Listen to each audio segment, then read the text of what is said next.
When was the last time you thought about people from the tribe of Issachar? In First Chronicles chapter 12 verse 32, it talks about the men of Issachar. In fact, in that entire chapter, it talks about some of David's mighty men of valor and the men of war, and it numbers them by the thousands sometimes, but it talks about 200 men in verse 32 from the tribe of Issachar. And it says about those men, not that they were known for their austerity on the battlefield, but they were men who understood the times and knew what Israel should do. In other words, they were men who had a great deal of wisdom.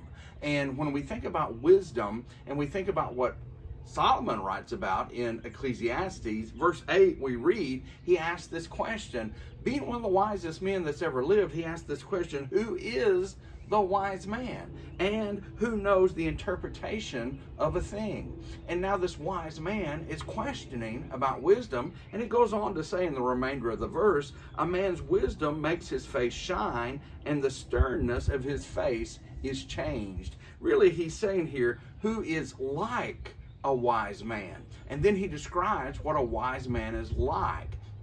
And in the text, he says that it makes his face to shine. We understand that term to be used sometimes in the scriptures to be indicative of something that is very positive. In fact, in Leviticus chapter 6, it talks about the fact that God's face would shine upon his people. When Moses came down from the mountain after conversing with God, his face was shining. So something very positive there. And in this text, it tells us that wisdom makes a man's face to shine. But it also does what?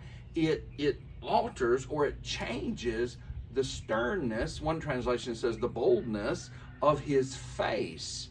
In other words, wisdom, and we understand that Solomon defined wisdom in Proverbs 9 verse 10 by the fear of the Lord is the beginning of wisdom, and knowledge of the Holy One is understanding, and all of that's what we're talking about, all of that what he's asking about, and he defines it that way. And as we think about wisdom, and the application is what?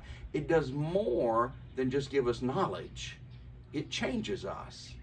It has a dramatic impact and effect on us, not only inwardly, but also outwardly.